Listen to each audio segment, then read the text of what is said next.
Hi everybody, welcome to my session on COVID-19's impact on tourism in Southeast Asia.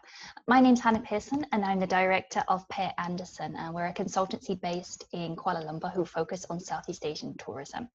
So since the beginning of March, we've actually been tracking the impact of COVID-19 on Southeast Asia every week, and it's not pretty.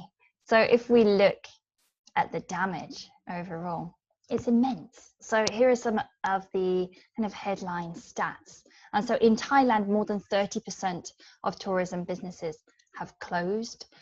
Job losses are estimated to be anything between 10 million by the end of the year to extending to 14 million, if things get worse. The Bank of Thailand has even estimated that 2020 tourism-related revenue has fallen by 1.6 trillion Thai baht, which is almost the equivalent of 10% of Thailand's GDP. So Thailand is really, really suffering right now.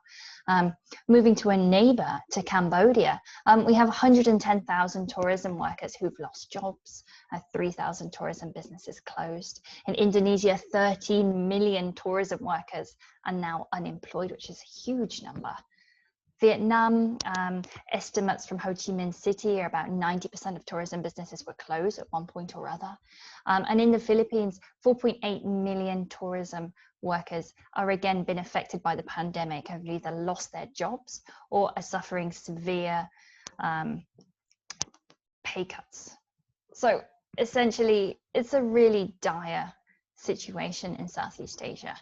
So I wanted to delve a little bit deeper and look at what the travel restrictions and what lockdown restrictions are in each country within Southeast Asia, so we can get an idea of the overall situation. And you can see that the countries, it's almost like a three-speed Southeast Asia now. So you have some countries which are handling the pandemic really well. You've got countries like Singapore, like Thailand, like Cambodia, like Vietnam. And these countries have managed to keep their case numbers relatively low, their death rates also very low. And a lot of them now have very, very minimal lockdown restrictions. Probably the exception of that is with Singapore, who are still really keeping those lockdown restrictions on high. Then you've got the middle tier of countries like Malaysia, for example. Countries like Myanmar, which are struggling to contain the virus, have re-implemented lockdowns, but they're still not reaching those kind of crazy heights that we see in the third tier of Southeast Asian countries, which is Philippines and Indonesia, who have both either exceeded 400,000 cases or are about to reach 400,000 cases, have the highest death tolls, and they've also had quite a prolonged lockdown. So Philippines has been under some form of lockdown since March. Manila, the capital, is still under these lockdown restrictions now and has only really from the 1st of October started to permit domestic travel even. So opportunities there have been really, really limited. And if you take a look at the inbound and outbound travel restrictions as well, you can see that nearly all countries there are orange. So no country really is completely open. The exception is Philippines is now allowing outbound travel from the Philippines without any restrictions. But all of the rest of the countries within ASEAN are really keeping a hold on their borders and very much restricting who comes in and which citizens are allowed out. And if they are returning back in, they normally face quarantines as well. Now, I wanted to talk a little bit about travel bubbles because that's obviously something that has become really, of interest in the media, I think, ever since March, I think it was, when there was this idea of a travel bubble between Australia and New Zealand. But again, with travel bubbles within Southeast Asia, there's a huge disparity between the different regions, different countries. So you have Singapore, which has now got something like 8 travel agreements negotiated. These are fairly restricted still, so they are predominantly for business travel, for official travel. But the exciting one is number 7 that you can see there with Hong Kong, and this is what they're calling an air travel bubble. And this air travel bubble will be for all types of travel, so including leisure travel. Now, the exact details have still not been revealed yet, but we do know that there won't be any quarantine or stay home notices.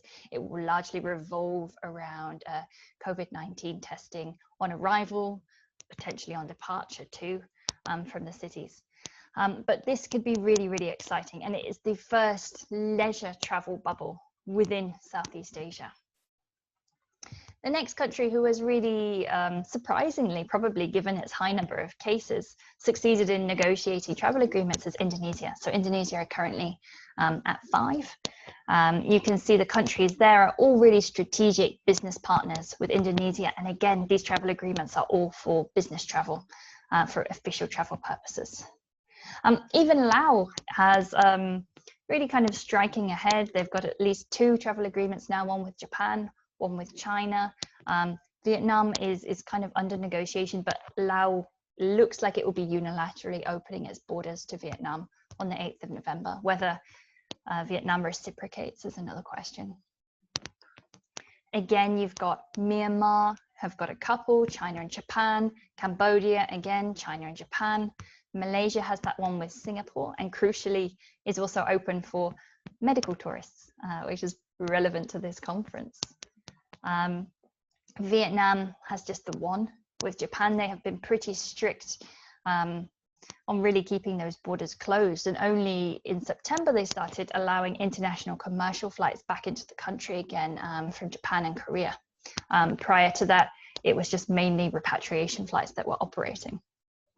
Philippines, no travel agreements on hand right now. They're negotiating with China, they've said. And Thailand has this special tourist visa, which has a long list of requirements that passengers have to meet. It's quite an arduous process. They still are subjected to 2 weeks quarantine upon arrival. So the success of that is largely a question mark. But they are also open to medical tourists too. So largely, we could say no ASEAN country is fully open to either go out or to come in. And there are lots of travel bubbles that seem to be in process, but these are really limited in terms of the passengers that can travel in or out, and certainly not really for leisure travel right now, with the exception of that Singapore-Hong Kong bubble, which could take off in November. So I wanted to have a look at aviation now, which obviously is key and is going to really affect the tourism industry scene here, depending on what these national airlines do. And of course, it being aviation and nobody is flying, as you'd expect, there have been massive losses. So I'll go through some of the airlines pretty quickly. So Singapore Airlines, you can see September, their passenger numbers are still 97.7% down year on year. This is September. They started making these cuts back in February. So this has been months and months and months already. They've had to cut 4,300 positions from the airline. And by the year end, they hope to operate 15% of its capacity, only 15. So I think this gives you a massive indication of where Singapore Airlines are at. And of course, they're limited in that they don't have they don't have domestic flights. They only have international flights. But the Singapore government is really supporting Singapore Airlines. I see it's be very unlikely that Singapore Airlines would go bankrupt because the government see it as such a crucial role to play within Singapore's economy. If we turn to another crucial airline for the region, which is AirAsia, their total pax in Q3 fell 85%. They're making massive restructuring with AirAsia X. They are liquidating AirAsia X Indonesia. They have retrenched 2,400 staff. And they're still trying to get these loans. They've apparently secured a 300 million ringgit loan from a bank in Malaysia. They're still trying to secure 2 billion ringgit by the end of the year, which is a pretty ambitious target. Malaysia Airlines, again, they may be going through a huge restructuring process. They're negotiating with their lessors at the moment. They could have to make 20% of its workforce redundant. Thai Airways has already gone into rehabilitation, and almost 5,000 staff are going to be made redundant through voluntary redundancies. And a quick look to Philippines. Massive layoffs again at Philippine Airlines, 2,700 staff redundant. They are only flying at 15% capacity as well. Big Q2 losses. Cebu Pacific, 800 staff redundant. Again, massive losses. Vietnam Airlines, losses of 464 million from January to September. And Vietjet Air, surprisingly, only 41.8 million USD losses in Q3. So the key message from this is that, you know, air traffic recovery is really, really slow. If you take a look at all of these different cities, you can see the different levels of recovery, how many seats they're flying. And it's a really mixed bag. So Singapore at the bottom has pretty much been a flat line since April, whereas Bangkok is starting to pick up. Ho Chi Minh, you can see, went down, picked up a little bit. They had their second wave, it went back down, it's coming back up again. Jakarta is a slow increase. KL was a slow increase and now a decline again with lockdown measures in place once more. So it's really a mixed bag. And how this is going to affect tourism? Well, it means that when borders do start to reopen, all of these cuts that airlines have had to make, they're going to have cut down routes, they're going to have cut down their planes. By that, they're cutting frequency. And it means that a quick recovery is going to be very slow. So it's not necessarily a matter of opening the borders and everything is in place and everything can run again. No, it's going to be opening up the borders to a certain country, the airlines slowly adding capacity, slowly hiring staff for those routes again. It's going to be slow, and that's going to impact healthcare tourism. But I wanted to share that there is still an opportunity. Hope is not lost. I think it's a long way off yet before recovery. You know, I think at the beginning of the year, everyone was thinking January would be something completely different, and we're here now, beginning of November, and we're realizing January is just a couple of months away and things are not likely to be different in the near future. But there is still this desire for travel. And I picked out a few examples from across the region just to prove this. So Singapore, they launched these cruises to nowhere, where essentially you embark and disembark in Singapore. There are no ports of call, so essentially you're just on this cruise ship. But they managed to sell 6,000 bookings in 5 days, which is a crazy number. Really, that pent-up travel desire from Singaporeans to get out. I mean, no wonder, it's just a small island. They don't have the luxury, you know, as I do here in Malaysia, of going to visit different scenery, different cities. They don't have that.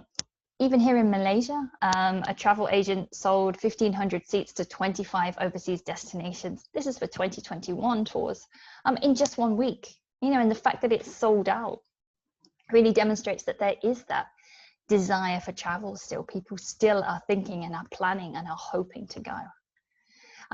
The Philippines, they ran a kind of online hotel sale. They managed to generate 14.1 million pesos. And at that time, when it started, the travel fair, even staycations were not permitted in Metro Manila at that time. It only kicked in towards the end of that sale. So it was still pretty encouraging at that time, considering that you actually weren't permitted to do much travel at all. In Indonesia, there are still group tours that are operating to Turkey. You know, even though they know that when they return to Indonesia, they're going to have a COVID test still, potentially quarantine if they test it positive. There are still some travel agencies who are managing to sell these group tours. And I think overall, Indonesians seem to be a little bit more positive, a little bit more adventurous towards traveling outbound. And perhaps that's down to how the countries have handled the crisis. You know, some people have almost been saying that for Thailand, they've almost handled COVID too well, in that they have protected this status of having zero COVID arrivals for so long that now it's making it very difficult, even amongst the locals, to convince them to reopen borders. And locals would also feel very nervous, I think, about traveling outbound. Whereas perhaps for Indonesia, they've been living with these high case numbers for quite some time, perhaps have a higher tolerance for that, which is again good travel, which is again quite good news for Malaysia, especially for healthcare, as it's one of the top markets. And lastly, in Cambodia, and it's a small domestic travel market there, they still had 1.1 million tourists who went traveling over their public holiday mid-September. So there is that pent-up demand there. And I would say the other side to this is that we're going to see domestic travel products becoming a lot more innovative. So a couple of nice examples I wanted to share with you was one in Malaysia here, where KLIA, so the international airport, did a special staycation package with the airport hotel, but they also teamed up and you could have a tour of the airport fire station, which I thought was pretty cool, and do some cooking classes and things like that. So it's a really fun spin on a staycation, especially to an airport hotel, which you can imagine has very little volume right now. And the other example I wanted to share is in Singapore. And of course, Singapore has to really fight to come out with exciting domestic packages. And this is a partnership between the wildlife reserves in Singapore and the Millennium Hotel Group. And what they have been offering guests are kind of behind the scenes experiences where you can meet the zookeeper, you can meet the animals, you can learn how the zookeepers take care of these animals, and it's an added extra. And like I said, in Singapore, they're very limited, right? You've just got the hotels, it's maybe a few kilometers away from your house, so you've really got to have a reason to keep going and visiting different hotels. And this ticks the boxes. And what I think is really exciting about that is that it means that there are going to be more different tourism products available in countries once COVID kind of subsides or once international travelers start to come into the country. And that's going to make tourism products much richer, much more diverse. So that is a positive side. And there is, of course, like I said, this pent-up travel demand. So people will be confident to travel. I think a lot of them are waiting for borders to reopen. And that in itself, when the government signals that it is safe enough for borders to reopen, also gives them that kind of peace of mind about their own safety, and they will feel a lot more comfortable traveling knowing that. So that was a really quick whiz through the landscape in Southeast Asia and the impact COVID-19 has had on the tourism industry. So if you're interested in keeping up to date, I run a weekly report that goes out every Sunday. You can sign up here. And of course, I'd love to take your comments and questions. So if you have anything, feel free to reach out to me. And thank you very much. I hope this was useful for you.